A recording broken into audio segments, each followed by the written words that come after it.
Não há de se falar em responsabilidade jurídica pelo dano ambiental se a gente não conhece, né, a natureza do dano ambiental.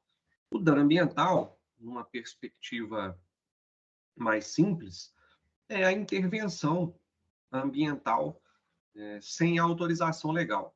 Então, eu tenho uma determinação legal de, de um licenciamento, né, de uma autorização de supressão, e eu não respeito essa autorização legal. Ou eu tenho a autorização legal, mas eu não respeito os parâmetros que essa autorização me deu. Ou eu desrespeito parâmetros, né, as condicionantes já que foram dadas. Então, tudo isso implica em dano ambiental. Então, né, a gente tem que, dentro do contexto do direito, né, causar um dano é lesar um bem jurídico. Né? Então, a gente causa uma lesão ao bem jurídico. É um bem jurídico que é um bem da vida protegido pelo direito. Então, se eu causo, né, se eu quebro o celular de alguém, eu causei um dano material à propriedade daquela pessoa. Então, eu tenho um bem jurídico propriedade. É um bem da vida protegido pelo direito. O meio ambiente se dá da mesma forma.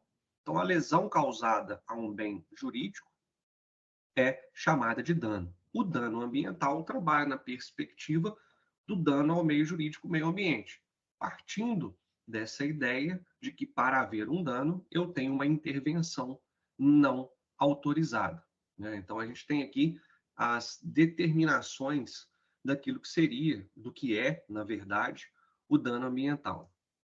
Bom, no ponto final aqui, o resumo, né, da intervenção desautorizada, ou aquela intervenção que ultrapassa os parâmetros que foram estabelecidos pela autorização. Então, não apenas, né, a não autorização, como também a ultrapassagem dos parâmetros antes estabelecidos para aquela intervenção ambiental. Então, a responsabilidade vem a partir do momento do dano. Então, eu tenho a proteção ao bem jurídico, meio ambiente, nós vamos ver de onde que vem essa proteção, mas o meio ambiente é um bem jurídico, né? É um bem da vida, protegido pelo direito. Eu tenho normas, sejam elas constitucionais ou infraconstitucionais e infralegais, que geram obrigações e determinações para as pessoas e os empreendimentos, as pessoas físicas e as pessoas jurídicas, no que diz respeito ao usufruto do bem ambiental. E se eu não respeito a lei, se eu intervenho no meio ambiente sem a autorização ou fora dos parâmetros, eu vou cometer um dano ambiental. E se eu cometo um dano ambiental, então eu abro a esfera de responsabilidade jurídica por aquele dano. Se eu causo um dano, eu vou responder por esse dano. E aí eu tenho as tratativas normativas das esferas do direito que vão reger aquele bem jurídico. No caso do dano ambiental, nós teremos três, conforme veremos a seguir. Bom, algumas características importantes se coloca ao dano ambiental, né? E aqui são importantes mesmo para a gente ter uma compreensão até do que já vocês ouviram, né? Nessas duas últimas aulas do licenciamento ambiental. Né? Então, a questão da ênfase na prevenção, ao invés da reparação. É muito melhor eu evitar. Né? Então, se eu tenho um instrumento do licenciamento ambiental, é preferível que eu tenha o trabalho preventivo, que eu faça o procedimento de licenciamento, né, para o bem jurídico. Então, é muito melhor para o meio ambiente que a intervenção seja autorizada, seja fiscalizada, seja dentro dos parâmetros estabelecidos, do que simplesmente eu, né, causar esse dano e depois querer reparar o dano. Querer não, ser obrigado, né? Não é só querer, não. Eu serei obrigado a reparar o dano. Então, é muito melhor para o meio ambiente a prevenção. Então, esse é um ponto importante, uma característica importante. Então, busca-se sempre o fator preventivo. É, né? Muito mais importante prevenir do que, né, como dizia o ditado, né, melhor prevenir do que remediar. No caso daqui do direito ambiental, é isso. Né? É melhor os instrumentos preventivos, é melhor o acompanhamento do licenciamento ambiental, é melhor o licenciamento corretivo, né, com todas as consequências que dele advêm, do que o dano em si. A indeterminação das vítimas é algo também muito peculiar do dano ambiental, porque nós vamos ver a proteção do meio ambiente na Constituição, ela coloca o meio ambiente como direito de todos, Então, eu não tenho como mensurar quantas vítimas, né, daquele dano ambiental, por mais que eu possa, eu tenho vítimas diretas e indiretas. Nessas vítimas diretas, das correlações econômicas daquele dano, eu posso até mensurar, posso até contar. Mas, em se tratando do bem jurídico meio ambiente, as vítimas são indeterminadas. Né? Então, eu tenho um desastre, um rompimento de uma barragem, né, eu consigo fazer a mensuração, né, por pesquisa, né, de todos aqueles que foram diretamente atingidos, né, ou mesmo indiretamente em comunidades dos arredores. Mas, não obstante eu conseguir mensurar os danos diretos e indiretos naquela localidade onde ocorreu o dano, a fim de indenizar, né, aquelas pessoas, eu ainda tenho uma questão reparatória maior, porque o bem jurídico meio ambiente ele pertence a todos. Então, se há o rompimento de uma barragem aqui, né, todos os cidadãos brasileiros eles têm violado o seu direito ao meio ambiente. Né? Então, essa indeterminação que gera essa questão da pulverização das vítimas, né? Porque eu tenho aquelas vítimas ali diretas, né, do evento danoso, mas como se trata de um bem jurídico que é de todos, eu tenho as vítimas potenciais de todos os locais, chamados de, né, direitos transindividuais. E isso gera, obviamente, né, indenizações milionárias e até uma dificuldade de mensuração daquele dano para fins, né, de indenização. A questão dos efeitos transfronteiriços é muito importante no que diz respeito ao direito internacional ambiental.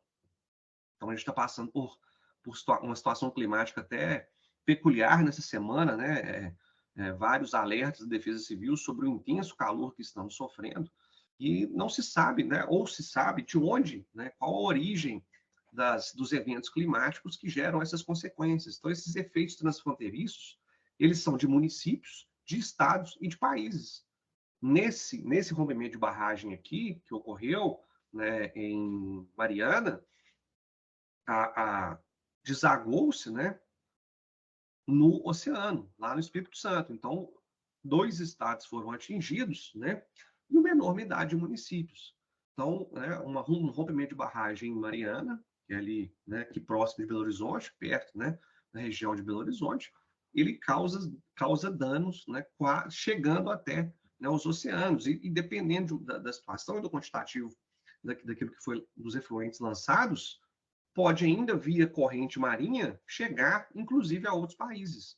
Né? Então, isso é algo também que superdimensiona a questão do dano ambiental para fins de reparação. E aí, obviamente, vem a dificuldade de valoração. Né? Se eu tenho a indeterminação de vítimas, né? Sendo um direito transindividual, eu tenho vítimas indeterminadas. Se os efeitos são transfronteiriços, eu estou afetando comunidades de vários municípios, de vários estados e até posso atingir outros países. Né? E aí, quando a gente vai para o direito internacional, do ponto de vista da discussão do dano ambiental, né, tem outras esferas e outros aspectos, né, porque a gente tem uma proteção diferenciada no que diz respeito, né, aos países, porque, né, não há um órgão centralizador internacional, né, que dite regras de comportamento para os países. Os países são soberanos e eles cumprem regras internacionais a partir de tratados internacionais, que são contratos feitos pelos países de mútua cooperação entre eles naquele objeto do contrato. Né? Então, é um outro dificultador. Né? Então, essa questão do dano, ela precisa nos ser afeta e próxima para que possamos compreender depois a responsabilização jurídica. E a responsabilização jurídica ela vem nas 3 esferas. Né? A gente tem vários ramos do direito. E aqui nós temos responsabilidades distintas quando se trata do dano ambiental. Então, eu tenho as responsabilidades que dizem respeito aos órgãos executivos, né? Nós vamos ver aqui um pouquinho de administração pública, procedimento administrativo. Então, eu tenho as sanções administrativas, né? Eu tenho a esfera administrativa. Então, o Poder Executivo ele tem as suas sanções que são limitadoras de liberdades, né? Suas várias sanções, né? Os vários entes federativos. Então, eu tenho aqui multa, suspensão de atividade, embargo de obra, né? Eu tenho demolição de obra, várias outras, multa diária e por aí vai. Eu tenho a responsabilidade civil, né? Então, aqui a sanção administrativa tem 2 aspectos, né? Limitação de liberdade também financeira. A civil se dá, né, através da ação civil pública e tem o condão reparatório, né? Então, eu tenho aqui a indenização compensatória e reparadora daquele dano causado. E eu tenho a responsabilidade criminal. Então, eu tenho o direito administrativo, através da administração pública, com seu poder de polícia administrativo, que vai, conforme as infrações ambientais cometidas, impor limitações às liberdades e também sanções econômicas através da multa. Eu tenho a responsabilidade civil, porque é oriunda do próprio Código Civil. O Código Civil fala que aquele que comete ato ilícito e causa um dano deve reparar aquele dano oriundo do ato ilícito. E no Código Civil, a gente ainda tem um fator muito interessante, que ato ilícito não é apenas aquele que contraria a lei, mas é aquele que ultrapassa os limites legais estabelecidos. Então, eu posso ter um direito, mas se eu ultrapasso os limites no exercício do meu direito, eu também cometo ato ilícito. E a responsabilidade criminal é o crime, né? Nós temos as condutas previstas nas normas criminais, nas normas penais. Então, se aquela conduta se enquadra numa norma penal, nós veremos aqui alguns tipos penais, eu cometo um crime ambiental e a sanção principal do crime é a sanção de supressão da liberdade. Então, eu tenho, né, aqui restrições de liberdade, sanções econômicas, supressão de liberdade. São as 3 sanções principais oriundas do dano ambiental. Para quem não estava no início, né, que eu havia falado aqui, só um único recadinho, né, para não ficar assustado aí com o número de slides, né, achando que a aula vai até 2 da manhã. Na hora que der 8h30 da noite, vai no slide 35, né? Você vai dizer, nossa senhora, hoje vai até 1 da manhã. Mas eu faço um número grande de slides para apostila. Então, vocês têm uma apostila completa, né, com todo esse material, mas eu vou passar, né, por aqueles que são os centrais, né, onde está a discussão central. E essa questão da responsabilidade tríplice, gente, para quem lida com consultoria ou mesmo na advocacia, isso é muito difícil explicar para o cliente, né? O cliente, ele tende a achar, né? E aí eu não vou cair nos pormenores, uma discussão sobre a responsabilidade administrativa e criminal, porque, né, do chamado bis in idem, né, nós temos, especialmente no Decreto 6514, né, de 2008, e na Lei 9605, que é a Lei de Crimes Ambientais, infrações administrativas e tipos penais que são iguais, né? Então, se discute muito a questão da dupla punição pelo mesmo fato, que é algo que é proibido. Mas os tribunais superiores já decidiram que não, que nesse caso nós estamos falando de instâncias jurídicas diferentes, da instância administrativa e da instância criminal. Em que pese a explicação dos tribunais, eu ainda sou da corrente que acha que há aqui o bis in idem, que há uma dupla punição pelo mesmo fato. Né? Se a gente pega, né, e tem alguns exemplos que eu coloco aqui na apostila, a infração administrativa, o texto da infração administrativa é o mesmo texto da norma criminal. Então, você pune uma pessoa pelo mesmo fato, 2 vezes, em duas esferas distintas do direito. Então, há essa discussão, mas independente dessa discussão, a discussão é uma discussão muito teórica, porque já foi vencida pelos tribunais. Os tribunais já deixam claro que a responsabilidade ela é tríplice. Né? E aí que está o problema, onde o infrator, né, não consegue compreender, porque normalmente ele se submete à atuação do fiscal, que nem tanto mais, né? Hoje a administração pública, o IBAMA, quem estava no webinar viu lá o Hugo falando, mas a Polícia Federal, o IBAMA, né? E aliás, todos os entes, né? Existe um instrumento hoje chamado Mais Brasil, que é da Polícia Federal, de monitoramento via satélite, que todos os entes federados, seja Tribunal de Contas, seja Secretaria Estadual, seja Secretaria Municipal, todos podem fazer convênio com a Polícia Federal e ter acesso. E todo mundo alimenta esse sistema.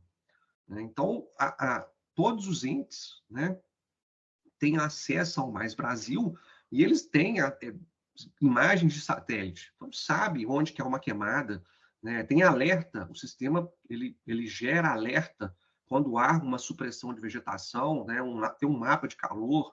Então, hoje não é só a presença do fiscal, né? Então, para quem trabalha em empresa aí, para quem trabalha em consultoria, não tem mais esse negócio assim, se nenhum fiscal aparecer aí, pode ficar tranquilo que está tudo beleza. Não, não é assim mais não, né? E ainda tem outras consequências mais drásticas dentro da esfera privada. Eu já fui procurado por clientes pecuaristas que não conseguiam mais empréstimo, financiamento rural, porque quando chegavam nos bancos públicos, Banco do Brasil, BNDES, eles tinham esse mesmo sistema e acusavam, então, uma supressão de vegetação que não estava autorizada. E aí o banco condicionava o empréstimo à regularização ambiental, no órgão ambiental administrativo. Então, vejam bem, né, o banco que é, né, público, mas está dentro da esfera privada, né? E mesmo empresas privadas, né, grandes frigoríficos hoje não compram mais rebanhos oriundos de fazendas onde há supressão de vegetação desautorizada. Então, se o sujeito não regulariza, ele não consegue. Isso gera um problema que há uma demora de regularização. E nessa demora de regularização, o sujeito perde muitas vezes ali o ano, né, o ano rural, né, ele perde ali o ano produtivo da sua propriedade rural. Então, tem aspectos hoje, né, muito complexos, né, que o sujeito do computador, né, do computador ele acessa. Você tem acesso ao Mais Brasil, do computador ele vai ver onde houve supressão, né? Nós temos um sistema aqui que já dá muita coisa, o IDS Zema, né, para quando você acessa, você vê todas aquelas áreas, você vê onde tem processo de licenciamento. Então, você sabe que tem uma intervenção ambiental no lugar, você puxa no mapa, vai te falar se tem um processo de licenciamento ali aberto. Se não tem, você já está sabendo ali, né? Então, o fiscal hoje, ele chega assim, de longe, né? Ele vê que tem uma construção, ele abre DSZ e procura o número do processo administrativo de licenciamento daquele lugar, e aí não vê nenhum, está configurado. Está configurada ali uma instalação de um local, né? Que pode ser potencialmente poluidor, mas já é uma intervenção, dependendo do local, e ele vê tudo isso pelo DSZ. Isso aqui é uma área de proteção ambiental, isso é uma APA. O sujeito está construindo aqui, deixa eu ver o número do processo. Não tem número de processo. Opa, né? E também já fui procurado recentemente com esse mesmo problema, né? Fui procurado recentemente, pessoal, o cara estava terminando a construção da fábrica dele, né? E do computador aqui, eu já falei assim, olha, você não fez licenciamento, né? Caralho, como é que você sabe? Professor? Só entrar no sistema. E o mesmo sistema que eu uso, o fiscal usa. Então, não tem mais esse negócio, né, de colocar capataz na porteira da fazenda, né, colocar segurança na porta da fábrica e falar assim, ó, se vier o fiscal, você me avisa. Né? A fiscalização hoje, ela trabalha e já está superada essa questão também, se a imagem de satélite não conta, porque o que conta na fiscalização do poder de polícia é a presença do fiscal negativo. Já está superado. Né? E a tendência da tecnologia substituir a atividade humana fiscalizatória num país de dimensão continental como a nossa é certa. Né? É impensável imaginar termos, né, vigilância humana dentro de todo o território que é necessária essa vigilância. Né? Então, assim, essa questão da infração administrativa, né, primeiro, né, o cliente não sabe que está vindo. E ele está sendo fiscalizado sem saber. Outra situação que eu já passei também é propriedade circunvizinha. O sujeito fez vários barramentos de água no rio para coxo, né, do gado da fazenda dele e também para andar de jet ski. Né? E o que aconteceu com o rio na propriedade circunvizinha? Né? Estreitou e prejudicou a propriedade dele. Ele contratou uma consultoria ambiental, ele contratou. E a consultoria fez todo o estudo daquela intervenção do vizinho e fizeram aí uma notícia de fato do Ministério Público, que gerou um inquérito civil público. Então, é muito importante, né, que as empresas e as pessoas saibam que a vigilância hoje, né, é o Big Brother. Não adianta achar que se não bateu na porta o fiscal, tá livre de fiscalização. E aí a questão da responsabilidade tríplice para, né, sua problemática está aí, né, porque o sujeito se assusta com o recebimento de um auto de infração, né, e se assusta, né, com aquilo, mas vê que tem uma multa que pode, inclusive, ser paga com desconto, e muitas vezes ele, sem consultar, né, uma consultoria ambiental, sem consultar um advogado, ele paga aquela multa e acha que está resolvido. E, inclusive, que o pagamento da multa já o autoriza, né, a perseguir a sua irregularidade. Né? Acha que é a mesma coisa de infração de trânsito. Né? Não, está passando o sinal vermelho, né? Paguei a multa, pronto, é só agora está resolvido. Não é assim. Né? E eu creio que vocês sabem que não é assim. Né? Então, essa questão hoje está muito mais aprofundada. Os instrumentos fiscalizatórios do poder de polícia estão tecnológicos e o pagamento da multa, por si só, não ilide necessidade de regularização. Então, só pagar a multa não resolve. Paguei a multa e fiz um termo, justamente conduta com a administração pública. Já é um passo para resolver a questão administrativa. Administrativa. Com ressalvas. Porque, vez ou outra, o Ministério Público vira e fala assim, olha, né, decreto estadual não pode reger termos justamente de conduta, porque já está no decreto federal. Tem que ser via norma federal. Em Minas, nós passamos por isso aqui, com ação direta de inconstitucionalidade que deixou todo mundo de cabelo em pé. Os que tinham cabelo, claro. Né? Justamente nesse sentido. Então, assim, são muitos pormenores, né, que estão nessa questão do poder de polícia ambiental, que é a responsabilidade administrativa. Bom, aí o cara acha que está livre e quando pensa que não, recebe a primeira intimação do Ministério Público. Né? Porque ali a ação do poder de polícia, dos órgãos executivos, ela obrigatoriamente informa o Ministério Público, né, daquele auto de infração. O Ministério Público vai instaurar o inquérito civil público. Há alguns promotores, né? Nós vamos falar mais de inquérito civil público daqui a pouco, né? Mas, enfim, aí o sujeito toma aquele susto, né?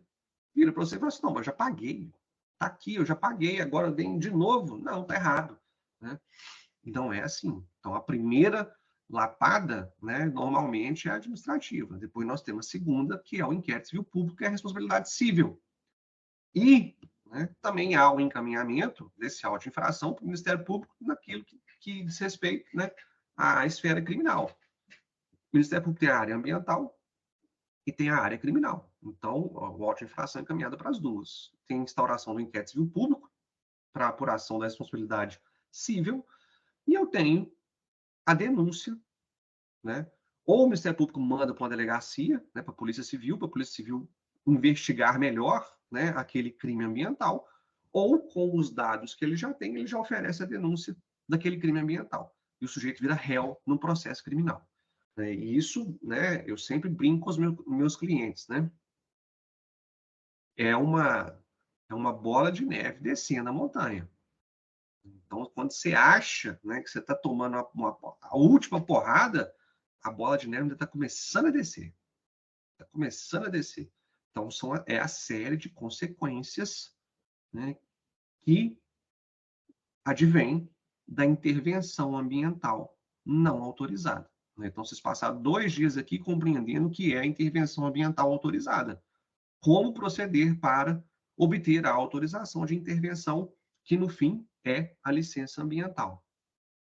Né? E aí, né, com as autorizações de supressão de vegetação, com as autorizações de intervenção, né, em área de patrimônio histórico, né, as várias pernas, outorga de uso de água. Né, o processo de licenciamento, vocês viram, tem várias pernas, né, várias pernas. Isso, né, esse processo de licenciamento faz parte do aspecto preventivo. Né, a função dele é preventiva no procedimento administrativo e evita as consequências que são aqui as 3, administrativa, civil e criminal. Bom, vamos começar, né? Civil, não, tem esse aqui ainda, que é uma decisão do STJ que eu falei, no sentido de que, né, é a porrada de todos os lados, né? Então, assinou o termo de ajustamento de conduta com o órgão ambiental, isso não impede que as outras instâncias persigam a responsabilidade. Então, isso é um julgado que está no informativo 625 do STJ, muito importante. Então, assinar o TAC com o órgão ambiental não impede a ação penal. Assinar o TAC no inquérito civil público não impede a ação penal, também não impede a responsabilidade administrativa. Então, decisão de Tribunal Superior. Bom, antes de entrar, vamos passar pela Constituição da República. Isso aqui, muito mais dentro do licenciamento, não vou me prender muito, não. Mas o que é isso aqui? Competência comum, artigo 23. Competência executiva, competência de fazer. Então, a proteção do meio ambiente, ela pertence aos entes federativos, a União, Estados, Distrito Federal e os municípios. Então, todos eles têm responsabilidade de fiscalização ambiental, de proteção ambiental. E aqui eu tenho a questão da legislação, que é concorrente. Competência de legislar. Vamos lembrar que a Constituição é a norma hierarquicamente superior. Então, legislar sobre floresta, pesca, fauna, conservação da natureza, é de todo mundo. Responsabilidade por dano ao meio ambiente é de todo mundo. E aqui, nesse âmbito, a União estabelece normas gerais e os estados, normas complementares, os municípios, normas de interesse local. Então, isso aqui é muito importante, mas não para nos pegarmos.